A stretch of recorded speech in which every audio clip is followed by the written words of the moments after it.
Thank you everyone for joining us this evening, both those of you here in the room with us and those of you online. I'm delighted to welcome the conversation called The Red Sea in Crisis, Peace and Turmoil in Africa and the Middle East. I'm Tori Holt. I direct the John Sloan Dickey Center for International Understanding here at Dartmouth. I really want to thank my team and everybody who made tonight's event possible, both to get our guests up here from Washington, D.C., but also to let everybody here at Dartmouth know about tonight's event.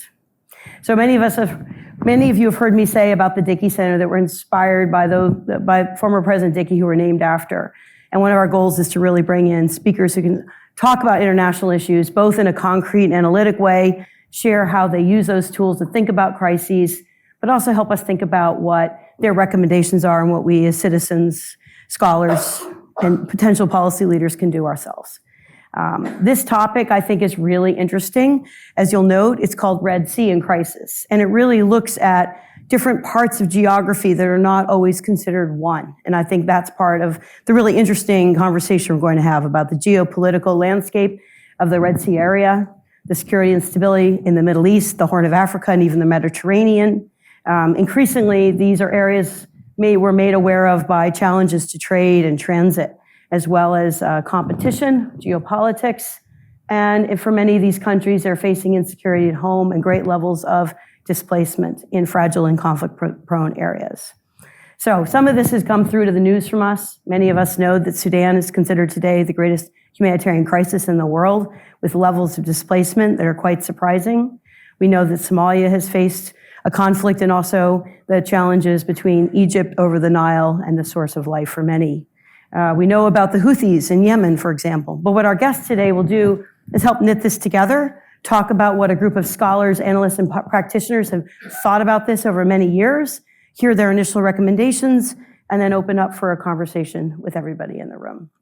So it's not a tale of one country, it's a tale of many. So let me introduce our guests today, who are both involved in this task force that was supported and created by the U.S. Institute of Peace. First, I'll introduce Susan. Susan Stigant is the Director of Africa Programs at the U.S. Institute of Peace and helped really lead a lot of their work. She's the Executive Director of the Senior Study Group on Peace in the Red Sea area and helped shepherd this task force and its findings forward.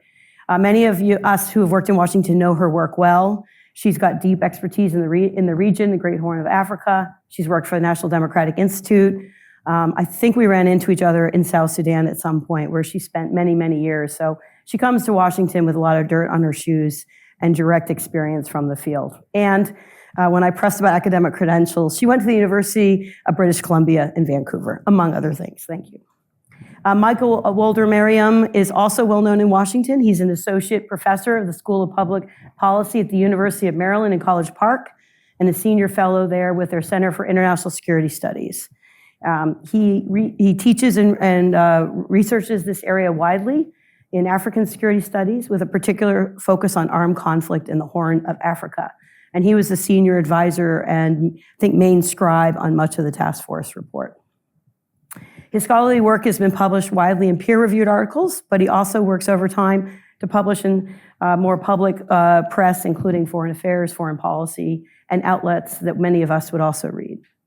He's written many books, including, his first book was Insurgent Fragmentation in the Horn of Africa, Rebellion and Its Discontents, published in 2018. He's also spent time at Boston University's Perdue School of Global Studies, where he was director of the African Studies Center and a tenured faculty member. Has also spent time at Princeton, Penn State, and the Senate Foreign Relations Committee. So please join me in welcoming our two guests tonight.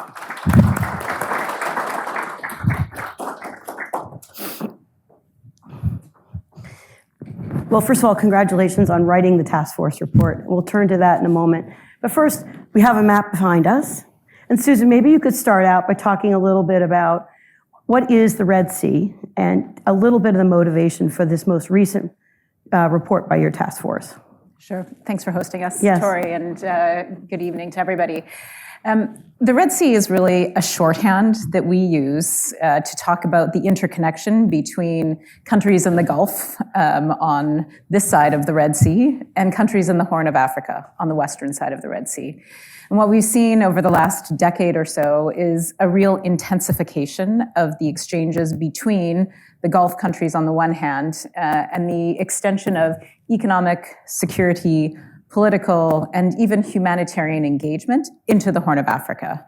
And so the work, as we started thinking about the Red Sea, and I should say it's maybe a bit of a lazy shorthand, because when Mike and I talk about the Red Sea, we know we're talking about the Middle East impact into the Horn. When we talk to colleagues who work on the Middle East, they assume that we're talking about Yemen and the Houthis, which actually points to one of the reasons we did this, is to try to see if we could connect together a conversation and a policy imperative that falls between the seams of the way that the Department of State and the US government is organized. The Africa Bureau on one hand, the Near East on the other. Okay. And that is your main audience, is initially U.S. Institute of Peace was established to provide analysis and policy primarily for an American audience, but it's obviously read worldwide. But is that part of the goal of the task force? Yeah, the goal was really to provide options to the U.S. government. And I should say that when we started this work back in 2018, it was inspired because our colleagues sitting in Africa at the African Union, at the Intergovernmental Authority on Development, particularly those working in Sudan, Ethiopia, and the Horn, they said to us, the thing that we are most worried about is the intervention of Middle Eastern states and the impact on stability. All of you in Washington are talking about China. All of you in Washington are talking about Russia. You're talking about Iran. But for us, the major threat is actually the Middle Eastern states. And so the African Union and the regional organization undertook their own study to think about the actions that were required from them. And we thought it was important to do our part to help the United States government to think about how it could approach this policy problem. All right. I'll come back to the structure and how the U.S. government works and your recommendations. But Michael, tell us a bit. You're an expert on this region. Maybe walk us through a few of the countries that are in a challenging situation today, either from a conflict point of view or the shipping issues with Yemen and what's going in the Red Sea. But could you maybe tell us a bit about what's happening regionally?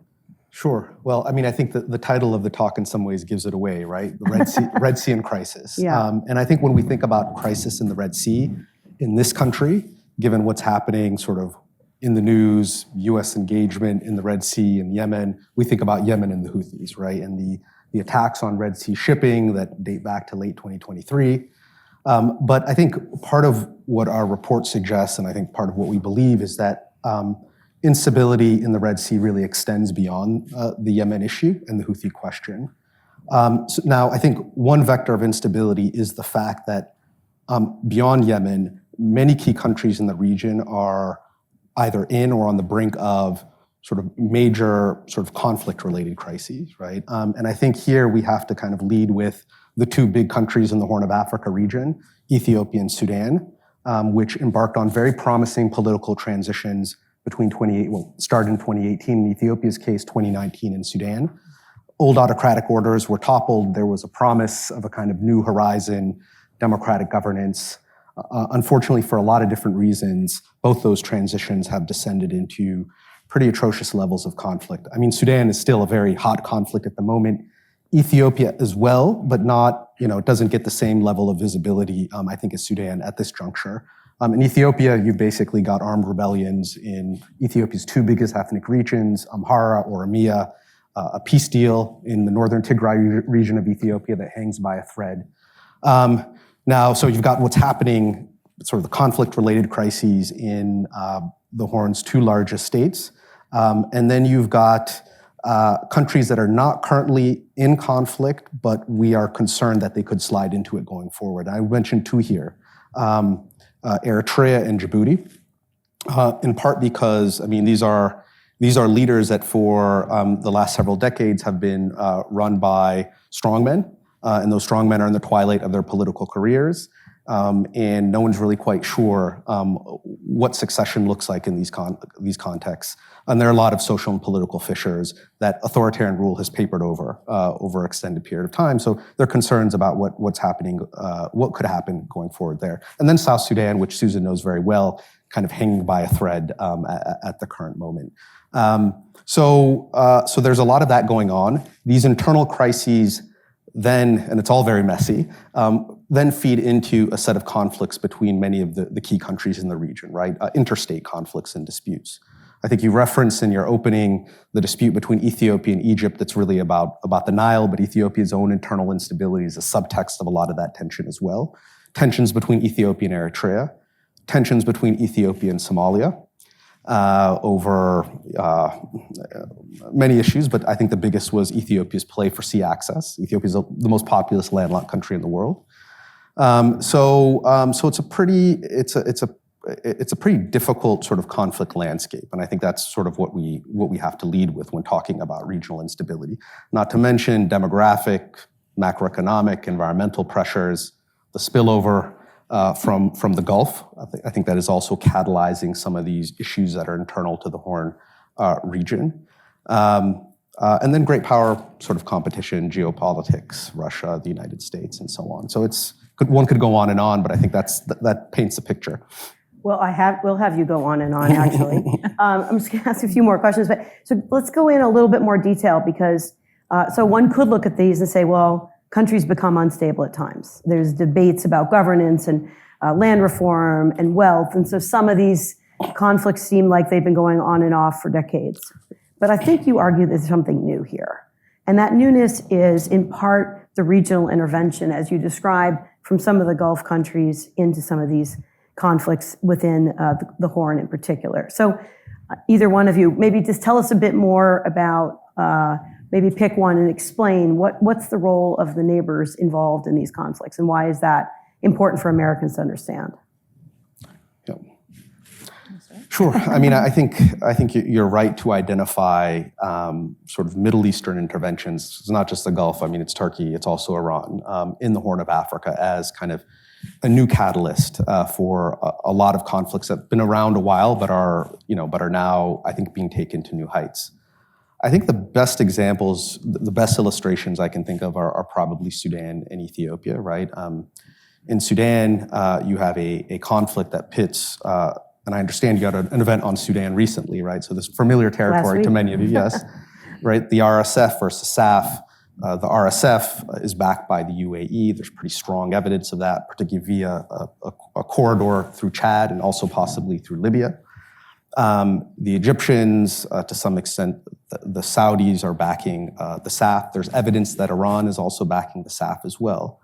And so what's happening here is local actors are looking for strategic advantage. I mean, they're driven by their own security concerns, the drive for commercial opportunities. They are supporting local clients, and those clients are taking the support that they receive, the military, the financial assistance, to escalate their conflicts, right?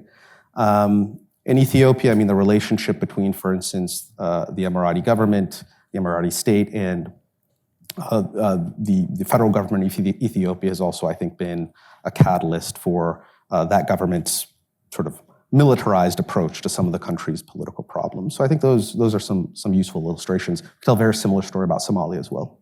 Yeah, which has al-Shabaab operating still as a recognized terrorist organization. But you sound like their alliances there are quite complex. So also the region, but then also in your report, you note there is involvement by Russia, there is involvement by China, there is involvement by Iran and other actors. I don't know, Susan, if you want to touch on any of that as well. Yeah, I think in terms of the global powers, we've really seen a resurgence of Russian presence and involvement in two sorts of ways. We see the Russian government engaged directly, most particularly in discussions about access to the port of Sudan. And so that's a critical point in this strategic space going up through the Bab el-Mandeb. In addition, we see the presence of Wagner Group and the AFRICOR that came out from that subsequently. And so I think we would argue that in these moments of increased tension and conflict, actors that are less worried about the rule of law, maybe are benefiting from chaos, gain a greater foothold. We've also seen that Iran has reestablished a diplomatic presence in Port Sudan, which has become the de facto capital of Sudan. This was after Sudan severed ties with Iran several years ago. And so I think that's an important development. In terms of China's involvement, I think we've noted that China's been relatively quiet on the diplomatic front in the Horn and East Africa. There have been some significant infrastructure investments, but it appears that some of those investments have reached the top of the curve at this stage, and some of the instability has actually withdrawn some of those investments over the last while. So it's a complicated picture, but I think in the analysis, we were more concerned and heard more concern about the destabilizing impacts of Russian intervention and potentially of Iranian presence than the destabilizing impacts of China in particular. Okay, well, thank you. All right, I've got two more questions and then I'll turn to the audience. So you mentioned also the shipping issues. So some people may be more focused on the economic factors that could be affected by interruption of shipping literally across the Red Sea and outside of Yemen with the actions of the Houthis. Is that ongoing? Is that something that was episodic earlier? Is that a long-term concern for the task force members? Could you briefly describe that to us? Yeah, I mean, I think the kind of Houthi challenge. And maybe tell us who the Houthis are. Sure. I mean, the Houthis are a militant group in northwestern Yemen, right? Basically control the most populous parts of Yemen. They have been around for a long while. But really grew their power in the context of a war with the Saudi-led coalition. And so that's sort of 2015 onwards. And of course, as many of you know, they've been, in the context of the Gaza war, they've launched, a virtual blockade of Red Sea shipping that's been quite effective, right? It's deterred most of the shipping, not all of it, but most of the shipping that traditionally goes through the Red Sea. And at one point it was like almost 15% of world shipping, is that right? Yeah, so I mean, I think the reason that US policymakers have focused on this particular problem is that the Red Sea continues to be an important artery of global trade. About, the numbers on this are a little fuzzy, about 10 to 15% of world trade passes through this maritime corridor. About 30% of all global container shipping, oil, LNG supplies. It's very significant. This is a reason the Red Sea's always been a geostrategic arena, right? I mean, dating back to the Cold War. In some ways, the story's not new. I think where we are basically now is, when we had a ceasefire in Gaza, the Houthis had paused their attacks. When the ceasefire began to fall apart, they threatened to restart the attacks. The Trump administration came in and decided to kind of renew and I think take to new heights the Biden administration's bombing campaign of the Houthis. And so that continues, but I think one could have a whole conversation about sort of how effective this strategy is going to be. The Houthis have been quite resilient. They continue, it seems, to retain a capacity to launch strikes into the Red Sea. They've got a whole array of capabilities that they've built up since 2015. The cruise and ballistic missiles, the drones. Their anti-ship capabilities are quite significant, and they don't have to actually create that much risk in the Red Sea for commercial shipping companies to simply say, we're not going to do it, right? So this, I think, in part explains what we're seeing. So you wrote this task force, I think, the group first met in 2000, or a version of this group first met in 2000. And you had a series of recommendations that urged paying greater American attention to this region of the world. And in a second, I'm happy to hear what you recommended.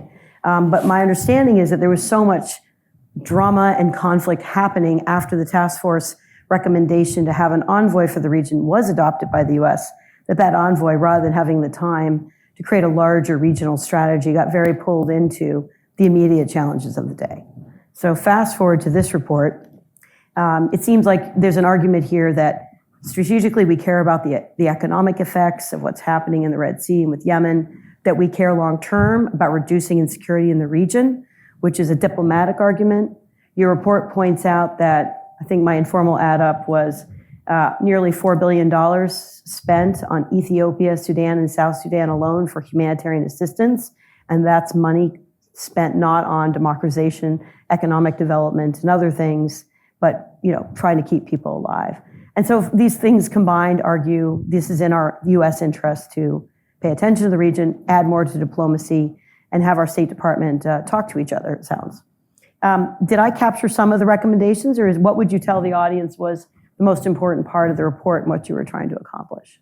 Yeah, I think it's a fantastic summary, and maybe I should say that the report isn't out there publicly. While the task force met over a 2-year period in their second iteration, we were on the verge of publishing it when USIP has been effectively closed down. So we're trying to figure out how we can get this information out there and available. So really grateful for this opportunity to talk about it. I mean, I guess. Thinking through the recommendations and the steps forward, we wanted to try to calibrate a set of options that any administration could pick up. Yeah. And we thought that in some ways a new administration could continue with the status quo approach, which has been really to deal with particular crises one-to-one on a bilateral basis with a particular ambassador trying to drive forward humanitarian access into Tigray, or de-escalation of the war in Sudan, or stabilization of Somalia, and to invest significantly in a humanitarian response and to articulate maritime security as priorities. So that's sort of the status quo. And what we've seen is that this continues to deteriorate in terms of the human situation and an escalation of the violence risks. Another possibility would be to do less, to withdraw.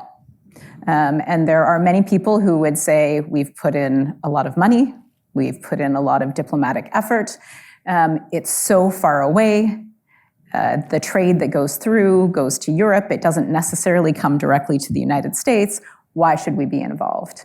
And the study group task force members assessed that might be the case for a time, but eventually, those security concerns will touch more closely and immediately U.S. interests. And almost certainly they will touch U.S. allies in the Gulf and in the Middle East. And so far we have seen that those countries haven't been able to negotiate and stabilize the region on their own. And so the theory was, if you don't act now, probably somebody's going to ask you to act later. And then the third option that the study group puts forward is to do more, but in a smart way. And the theory here is that the United States still has really strong convening authority and can bring together all of the countries in that region that you see up on the map and could say, you know what, this dropping of bombs all across here, unacceptable to us.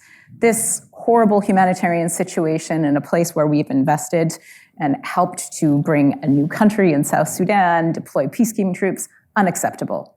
This is the left and right of what is acceptable to the United States sorted out. And you've served in government. It's much more complicated than that.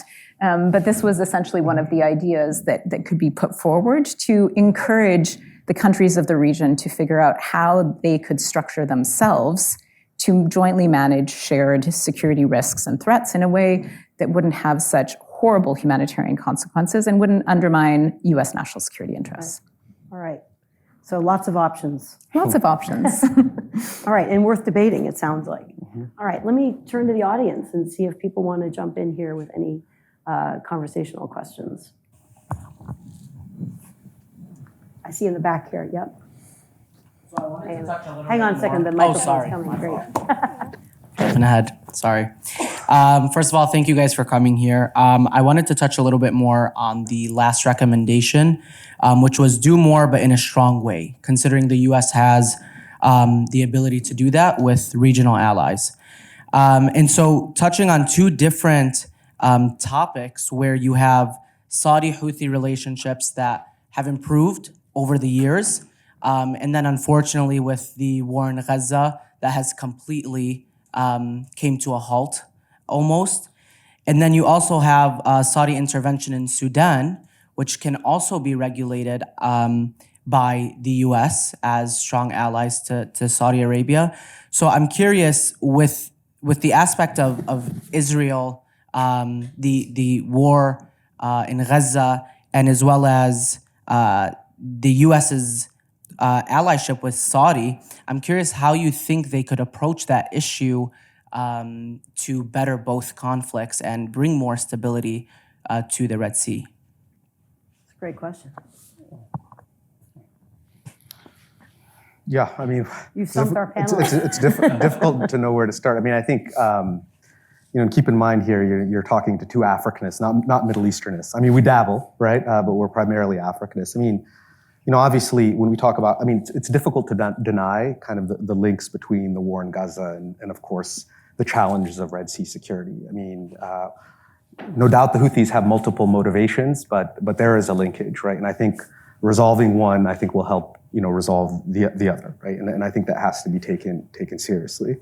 Beyond, I think from the perspective of U.S. policy, the Saudis in the Red Sea and the Saudis in the Horn are that issue is less urgent, I think, than the question of the UAE, right? Because I think the UAE has been more forward-leaning in some occasionally negative ways, right? In terms of their engagement across the Horn of Africa region, the backing of the RSF, the various partnerships, the Rapid Support Forces, a Darfur origin militia that's fighting with Sudan's professional army. And so, I do think this is a great answer to your question, but the U.S. at a policy level has to get its hands around what one of its key allies is doing in this particular part of Africa, right? And figure out how to better align what they're doing with U.S. priorities, interests, and stability, and kind of rein them in particular ways. The Saudis strike me as more reserved, a longer history also in the Red Sea, more direct. There are more direct consequences to them in terms of regional instability in the Red Sea and the Horn of Africa, having a vast Red Sea coast and their economic plans for the Red Sea coast. So I think that's what I see as being sort of the key set of issues. Hopefully that's helpful.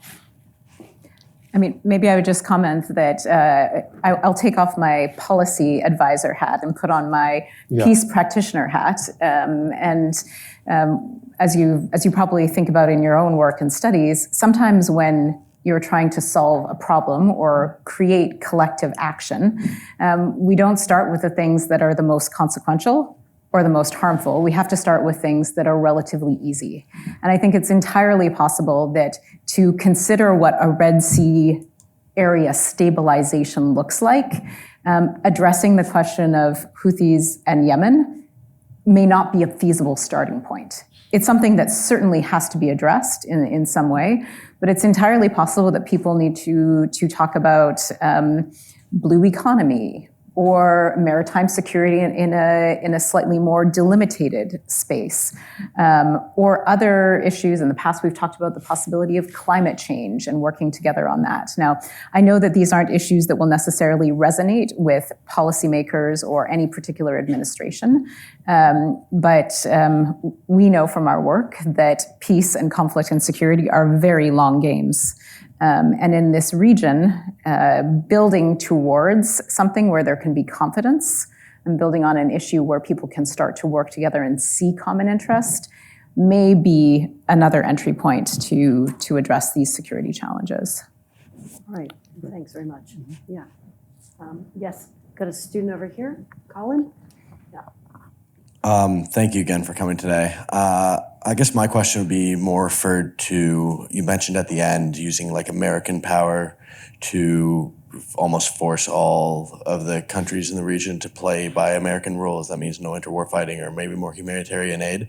I was more curious about the shipping aspect of this in terms of oil, particularly from Saudi and Iran. I would assume that most of that does go through the Red Sea. So I was wondering what role almost an economic incentive could play in reducing tensions through the Red Sea. I would think that Saudi and Iran would want to have a peaceful Red Sea to be able to export a lot of their oil capacity. But I'm curious on your take on that. It's a great question. I think,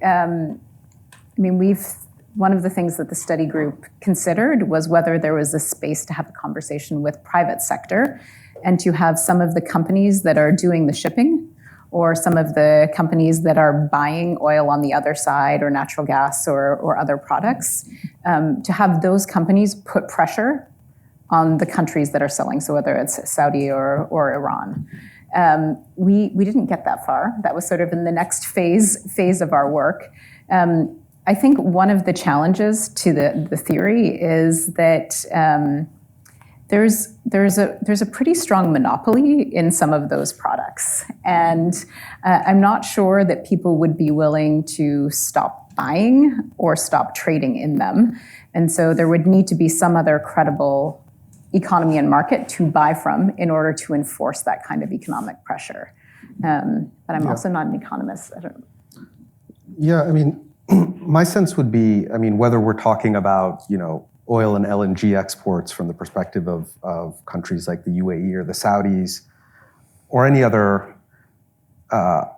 issue. I mean, it's not hard to go to many of the major stakeholders, right? The Gulf countries, Turkey, countries in the Horn, China, and say, look, you benefit from stability in the Red Sea, right? Everyone has an interest in, freedom of, or most have an interest in freedom of navigation through this particular corridor. And so the argument, I think, can be made to all. I think that the challenge is, those kind of shared interests are set against, some competitive pressures as well.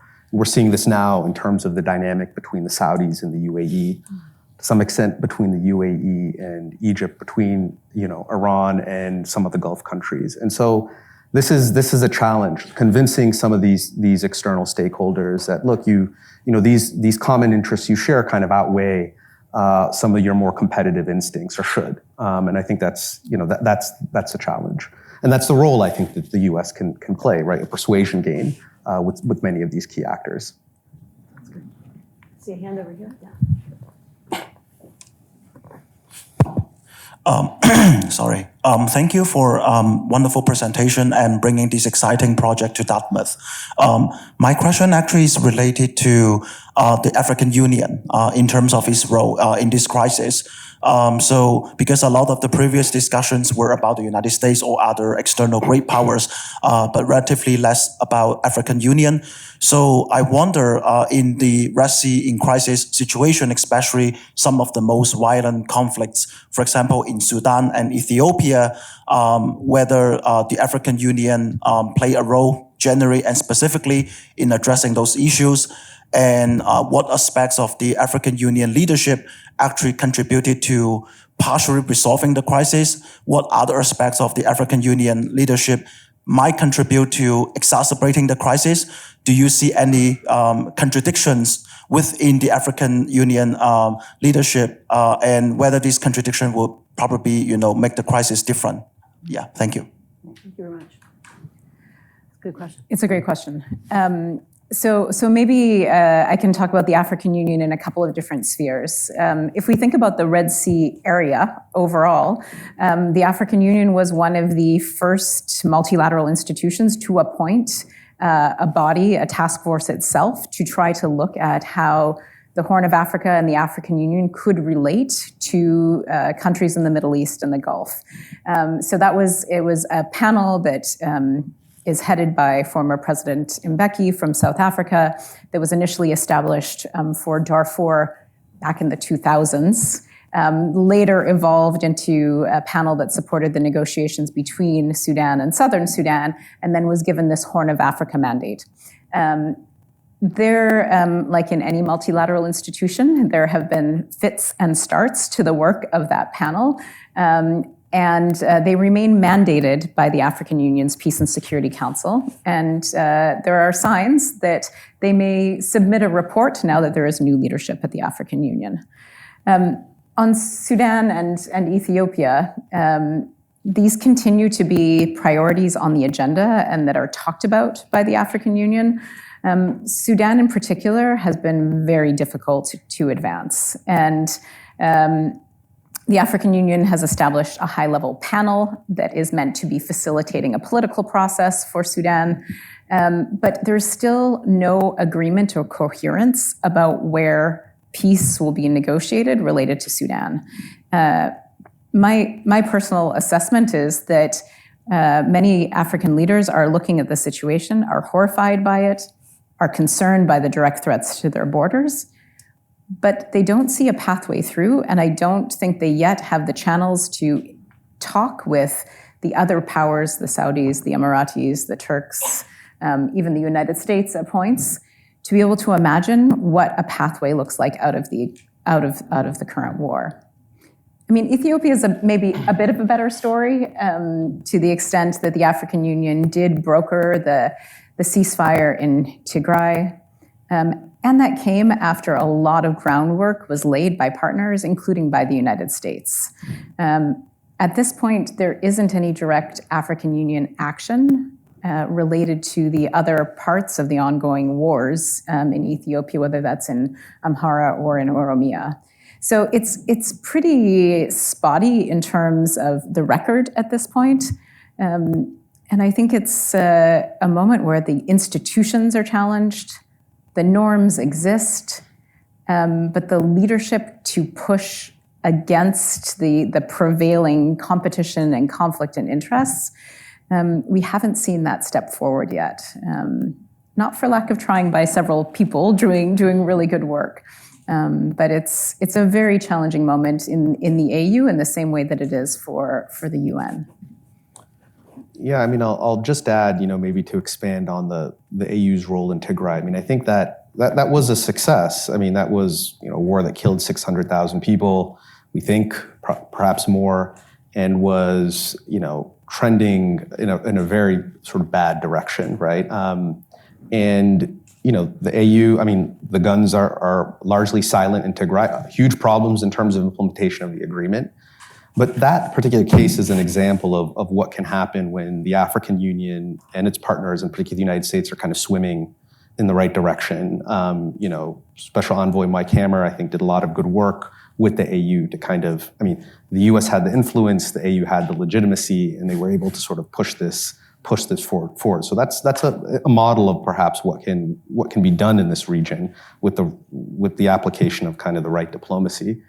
I think alongside the AU, we can also mention the Horn sub-regional organization, IGAD, which has been active in the past, including tell us what IGAD the stands for. Intergovernmental Authority on Development, right? So it includes all the Horn countries.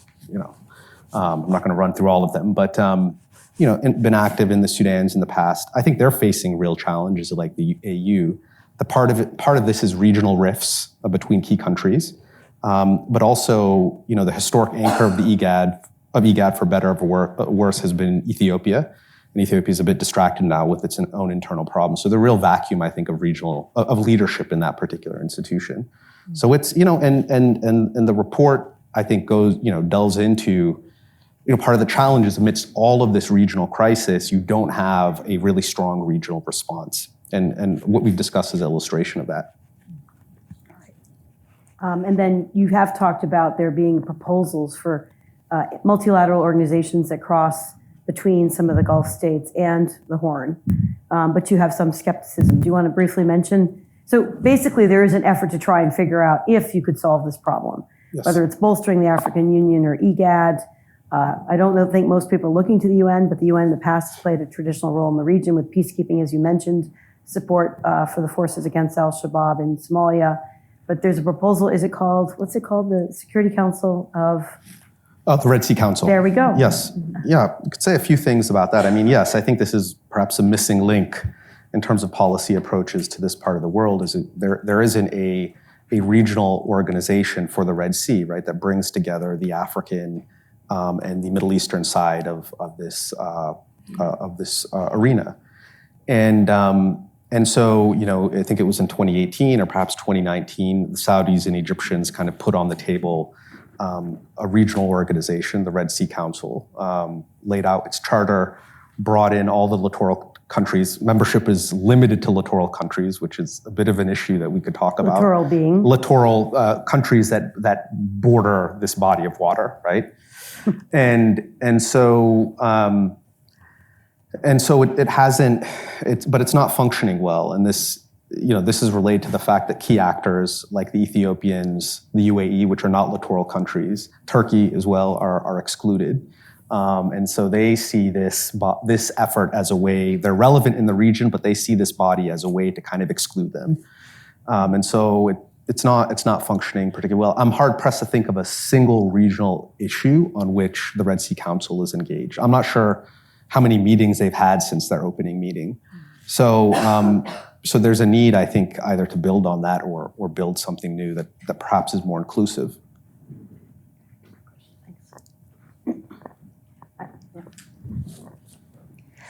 Thank you so much. I've got a question kind of zooming out from the African Union question, which is, you've talked about the United States having the power to convene should it want to and to kind of press for some action there. But if the United States doesn't choose to, we've already said the African Union isn't really where we would look to for action. Are there individual countries or other multilateral organizations, whether inside or attached to the region or totally external, that could play a positive kind of convening and pressure role? I mean, I'm looking at Turkey there. What role is it playing? The EU? I don't know. BRICS? No idea. But are there other actors that you could think of that could fill that gap and apply that pressure effectively? It's a really good question, and one we should probably, in very practical terms, think about a lot more. I mean, the EU has been active and has explored whether there's something that they can do directly related to Yemen. The EU has explored whether there's something that can be done specifically on the Horn. It's not managed to get the lift quite yet on that. It's the request. It's tricky because I think there's one theory where you have a country that leads and offers or convokes people to come together. There's another where you get an ask from a particular country, and it tends to be asks along one set of alliances or another. And this, it points back to the Red Sea Council question, which is, we say multilateral solutions are needed, but it's not just any multilateral solution. It has to be one that is inclusive enough of the countries that are touched by the issues. It has to be one that is structured in a way that people feel like they have a voice in making a decision. And it has to have some sort of external support backing so that people feel like decisions that are made will have a guarantee around it, either because of the commitments among the members or otherwise. And I haven't seen another single country or another single mechanism that could actually bridge that gap right now in the Red Sea. But I'd love, if people have ideas, we would love to hear them. I don't have great ideas, but I think what is happening, right, in the sort of the vacuum that the U.S. I think is leaving in the region is many countries are kind of an ad hoc fashion, not necessarily taking a regional approach, but looking at particular regional fault lines and sort of acting to address them and resolve them in ways that maybe are not ideal, but are somewhat helpful. I mean, Turkey's role, for instance, in de-escalating the Ethiopia-Somalia rift over the MOU with Somaliland is a really good example. I mean, further afield, I think Qatar and the DRC, which we're not talking about, right? But these countries are, sort of individual countries are trying to apply diplomacy because this threatens some of their interests as well. So, All right, right here. But go ahead. yes. I was thinking about your earlier comment at the beginning about the Chinese infrastructure projects sort of reaching, I think you used the word maybe apex or something like that. To what extent might a possibility exist to focus on economic development in the area, both from outside, but also from inside? Particularly, I'm just thinking, looking at the map, you think, well, if Saudi Arabia were to invest substantial money in economic development policies in Sudan and Ethiopia, presumably it would gain all kinds of influence just by the act of doing it, but also stability if it worked. Now, obviously, it's difficult to jump into the middle of a civil war and do something like that, but I'm wondering about those possibilities. Yeah, I think that's thinking about sort of facilitating regional cooperation by focusing on issues like economic investment, maybe migration, maybe you focus on climate, whatever it is, right? That, some make the argument that is the way to try and catalyze regional cooperation. Because if you focus on the peace and security questions, maritime security, the Houthis, it's going to be very divisive. And so, personally, I'm sensitive to that approach. Start small in these areas that are not as controversial and kind of build from there. But, that requires a lot of intentionality, focus, and of course, I'll just add, I think the approach that you've outlined really speaks to the fundamental way in which Gulf countries and Turkey can be beneficial to the Horn of Africa. This kind of linkage between the two can be quite positive for the Horn of Africa region because it's a capital scarce region. They need a lot of investment, and there's plenty of cash in the Gulf, obviously, right? So, I think, as always with economic investment, one of the questions is who benefits from it and how is it channeled? And so in the last several years, there's been significant injections of funding from Gulf countries into the central bank in Ethiopia, for example, and a major push to, I'll use the word renovate the capital city to build new museums, to update parks, to do this beautification project. And it looks really, really impressive. And major portions of the population have lost their homes. Entire neighborhoods have been flattened. People have been relocated far outside of the city. And so it goes back to a set of questions that people thought about in terms of the role of the World Bank and the IMF and how assistance is structured, which is when money is invested and there's economic development, to whose benefit, and how is there a manner to ensure that that's done in a way that's equitable and doesn't feed into these areas of political polarization or contestation that already exist. That's a great point. And China has invested a lot in this region as well with a wide range of results. Is that fair? Belt and Road is part of this area. Maybe touch on that briefly. Yeah, and this is an older story, of course, but yeah, they're heavily invested. A whole range of economic linkages to this region. Some of its trade, a lot of its investment, infrastructure. The Ethiopia-Djibouti Railway. There's so many projects that we could talk about. But I think Susan, made this point pretty well. If we look at the flows, the investment flows, they bottomed out during COVID and haven't fully recovered. And some people make the argument that this is sort of reflects China's own economic slowdown. Also the fact that some of the big infrastructure investments that they made in the Horn region, particularly Ethiopia, didn't really pay off because of some of the instability. The Ethiopia-Djibouti Railway is not performing particularly well, financially. So I think they are relevant, but again, as Susan, as you said, they've kind of, their peak, I think, is they've peaked. Okay, yeah. All right, very good. I think when you mentioned the vacuum earlier, I think we presumptively fill in what we think you're talking about, but maybe I could pull you out a bit more. Your original report in 2000 assumed that the United States was worried about geopolitical competition, instability, migration flows, long-term alliances, and trade, et cetera. And that, if I remember correctly, and please correct me, that some of your recommendations were that the U.S. policy was too country-specific, too bilateral. It's like we're talking to Yemen, we're talking to Saudi, we're talking to Somalia. And your argument was to bring together a strategy a bit. And that your second task force was trying to tackle that as well. What is the vacuum you referred to earlier? Do you see, and this has happened during the Biden administration, a lack of attention in a way that the U.S. historically has paid attention to the region, or just not ramping up enough as your report recommended? And that's before we come to the first parts of the Trump administration, which I think has sent signals that it may not even be not as interested in all of these questions that you've raised. Yeah.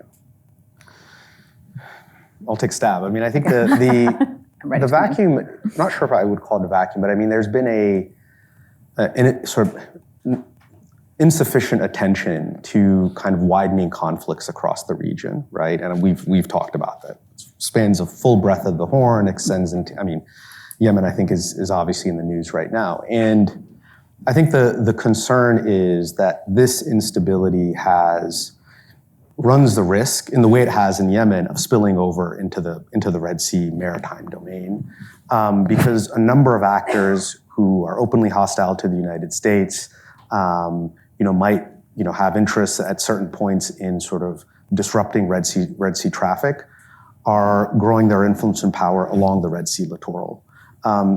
We've talked about kind of state competitors like Russia, Iran, but there's also kind of violent non-state actors as well. Of course, the Houthis in Yemen are old story, but Al-Shabaab in Somalia, I think, is on the ascent, and for many different reasons. The international community's commitment, including the United States' commitment to kind of stabilizing Somalia via this African Union mission, is waning pretty dramatically.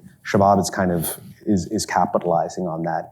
And then you've got the risk of violent non-state actors exploiting the situation in Sudan.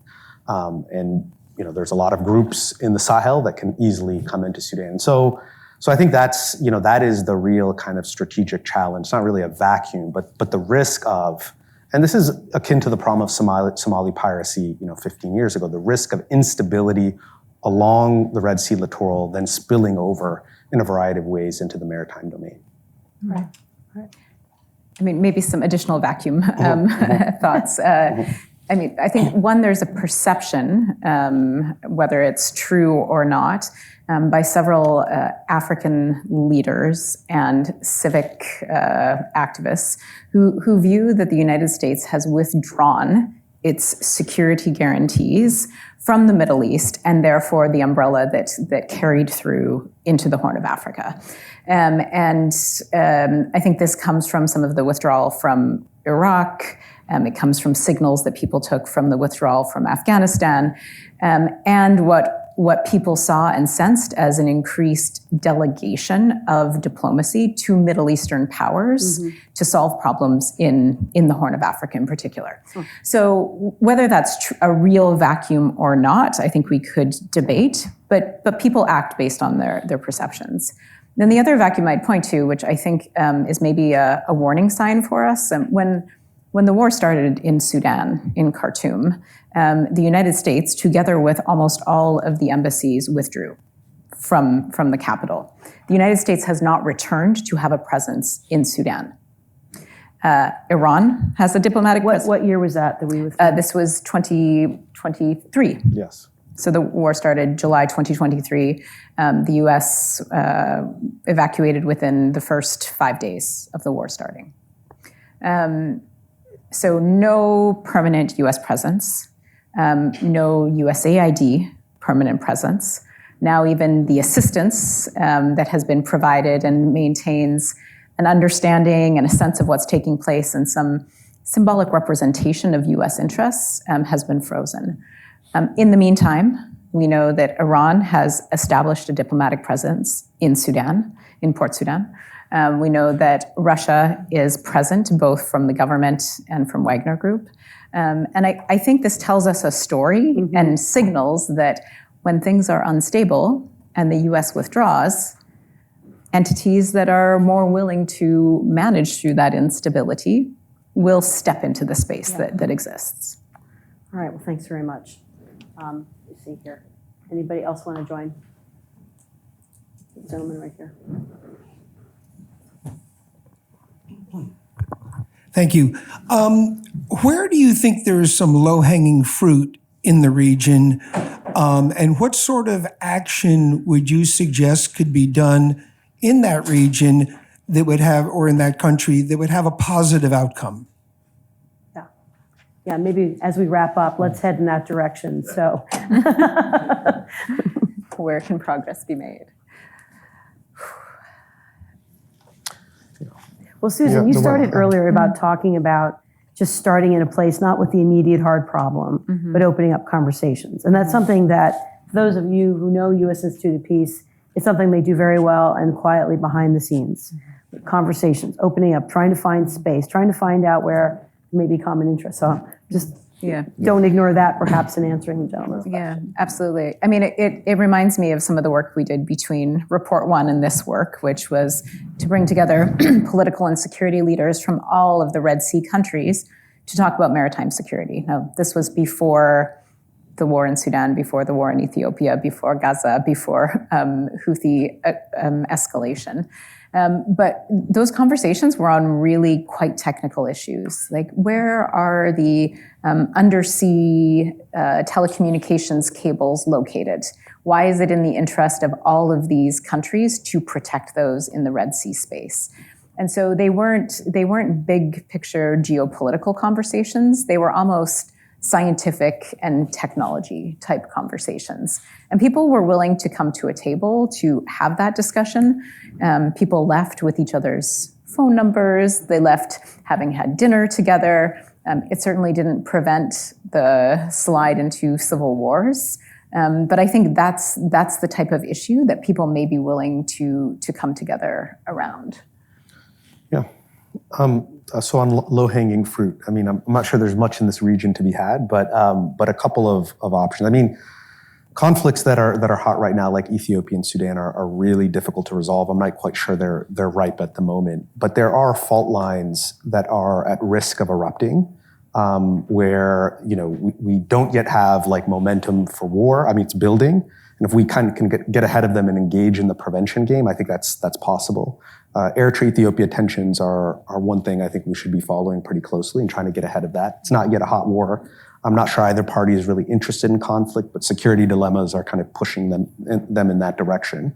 And then, the long running, I mean, the issue of, Djibouti is a great example. I mean, the U.S. has a massive military base there. I think real succession questions over the next 3 to 5 years that the U.S., its partners, should get ahead of. Think about, all right, how do we manage a transition or help to manage a transition in this particular context? So really like prevention, conflicts that are not yet hot but are at risk of turning that way.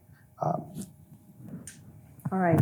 Any other thoughts you want to leave us with regarding, the task force itself is an act of hopefulness in that you bring together experts to analyze, you build a community of interest, and you haven't even launched it yet, but you're trying to bring attention to this as a regional challenge and seeing how solving one problem might lead to solving another. But any other thoughts you want to leave us with? Yeah, I think maybe it's to echo some of what's already, I think, come up.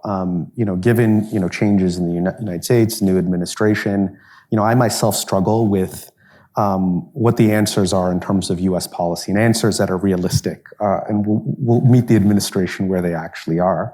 But I do think one thing we should take away from this conversation, and certainly the report, is how important this region is to the United States, to its partners. There are real stakes here. And some of the challenges and problems shouldn't be ignored, shouldn't be left to metastasize.